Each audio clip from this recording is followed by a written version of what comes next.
Hello and welcome to another edition of Motor Cars Enthusiasts. Right off the bat on today's show, this is the Alcraft GT. This fantastic looking 2+2 EV shooting brake sports car. Now the trick of this is it's still somewhat of a design study, and they're talking about this being a British group that is talking about this brand new machine, who's basically built somewhat of a clay model and some drawings of this thing, but hasn't actually built a full-blown machine, at least as of yet. Now, the trick is they're doing their due diligence. They're going through a lot of suppliers right now, working on the propulsion of the machine, not to mention some of the safety aspects and all the modern-day comforts that you were hoping for out of a modern-day automobile. Now, they're hoping this thing, being an EV, is going to make somewhere around 600 brake horsepower and 800 foot-pounds of torque, being able to do 0 to 60 runs in just 3.5 seconds with a range of around 300 miles. Now, the trick of this deal, a lot of times when you look at these vehicles, you're thinking this is somewhat of a flight of fancy, and chances are this vehicle will never come into existence. Well, they're doing something that a lot of folks have been doing here lately, crowdfunding or crowdsourcing the funds to actually get this vehicle off of the ground. Now, chances are, if they ever do get this thing going, it probably isn't going to come on this side of the pond. But I have to say, if they build this thing, it looks amazing, and would love to see them do this. They're actually working on a website right now where you can donate anywhere between £10 sterling all the way up to £25,000. Now, if you bid some of the higher end bids, you do get some creature comfort gifts as far as this vehicle is concerned, including some ride-alongs and whatnot. But they're hoping to really get this vehicle into high gear through this crowdfunding sourcing and try to get this vehicle on the road. Next up on the list, sticking with the little bit of electrified theme, that coming from the Mustang. The folks over at Motor Authority are actually claiming that Ford, by 2020, will have a hybrid Mustang on offer, which does make a lot of old school hot rodders, me being one of them, kind of feel a little queasy about. Now, the trick is this kind of is the way the world is going. We've got a lot of EVs and hybrids rolling around, and even when you look at some of the highest of the high-end hypercars, are all using some sort of electrification to do the propulsion side of things. And I have to say, after driving a hybrid here a couple of years ago, let's say the thing wasn't no rocket ship off the starting line. That being said, it never was probably really made for that. But boy, when I pulled out to pass a car, holy mercy, that electric engine kicked in. Sweet mercy, that thing was quick. So I have to say that monstrous amounts of torque at no RPMs is pretty tantalizing when I talk about a performance car, and a performance car that you and I could possibly afford someday. So I have to say I'm kind of excited about a hybrid Mustang. Ford's claiming it's going to have somewhere around V8 horsepower.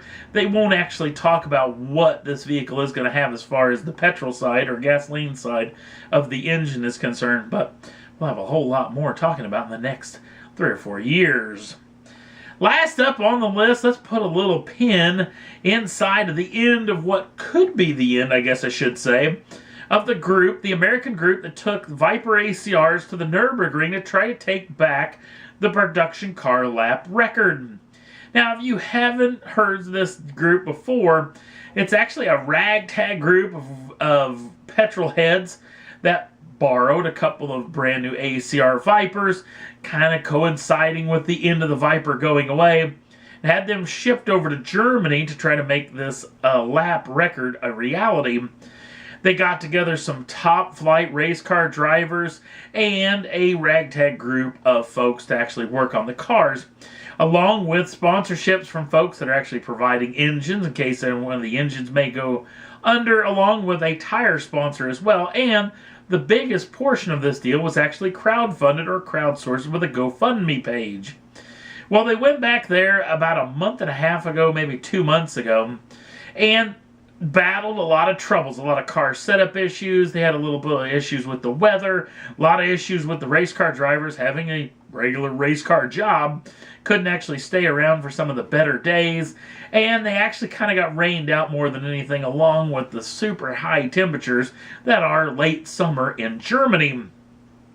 and vowed to actually try to make a second attempt to going back, got together enough funds, and over the past week or so, they were back at the Nürburgring to try to make this lap record reality. Now, the first time they ever made this record, they actually ran a record of 7 minutes, 3.45 seconds, which is hugely fast. You know what? There's only 2 cars on the planet that are actually claiming they have quicker lap times than that, the Porsche 918 Spider, along with the Lamborghini Huracan Performante, which this particular group claims is a fake run, which a lot of people on the internet also are claiming that that run doesn't seem to be real as well. That being said, in the record books, those 2 cars are actually quicker. And a 7-minute, 3-second lap is really, really fast. Now, this next go round at the ring, they actually run into a little bit of issues with weather again, with a lot of high temperatures. But on one of the laps where they're actually, it's not exactly like these guys have got the funds to actually shut down the track, like a lot of big-time manufacturers actually do. So they actually have to work with the ring and work with a lot of clubs that were using the ring for their events.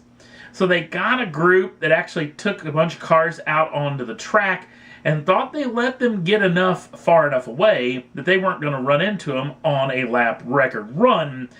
Sadly, most of the way through the lap record, he started running into the back markers of the actual group that was sent out before. And they claim that they might have been at least a second to maybe 2 seconds quicker than that 7-minute, 3-second lap.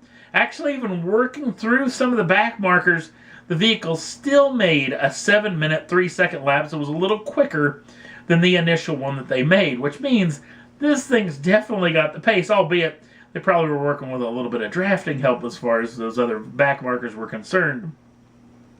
The trick was everything kind of bent down onto last Friday, the Friday before the taping of this program, where they basically had lost their 2 big-name drivers because they had to go off on their day jobs, but they found out another fella who knew the ring quite well, and they were going to slap him in the car to try to go make another couple of leopard record runs inside of the pair of cars they had, along with their one of their original drivers as well. The trick was they did have a fair amount of issues, one of them being an issue of their own volition, where they actually left one of the drain plugs in the differential. It just finger tight, which actually locked up the rear end on one of the machines. They had a tire issue going down the main stretch, which actually almost crashed the car, but luckily the driver was able to save it. Sadly, one of the cars had another tire issue. At almost 160 miles an hour, it skipped across a pair of the guardrails, did tear up the car a fair amount, but not a huge amount. It wasn't totaled or whatnot, but that's kind of the way they have to left it because, you know what, the money was out, so they didn't have any more money to actually make any more lap records. Before the actual tire failures, one of the cars did a 7-minute, 1 second, .30 lap, meaning this thing was right around that 6-minute area, and trying to hug down or hunt down some of that next to 4 or 5 seconds just to get it quicker than the Porsche, which was their main goal, might have been a real deal possibility. So I have to say, these guys did an amazing job. They're looking for a little more money, maybe to get one more shot at it this year. There actually was some talk that FCA may throw some money at him as well, but that hasn't yet to be confirmed. And maybe some other sponsors could be wanting to chip in as well. But pretty neat little deal, a little ragtag group that actually put the money together to go over to the ring, try to make this lap record a possibility, and to make a 7-minute, 1 second lap that is hugely fantastic.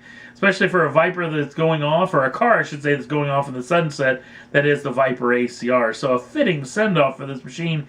Maybe they'll get enough funds to go back. We'll have to wait and see on that front, but it was pretty doggone cool indeed. And that's all there was that I thought was worth talking about for this edition of Motor Cars Enthusiasts. Don't forget to like us over on the Facebook page. Links down in the show notes. Also, if you'd like to subscribe to the channel, you can do so at any time and get the first dibs on the brand new shows as soon as they come out. Thanks for watching. We'll see you again real soon.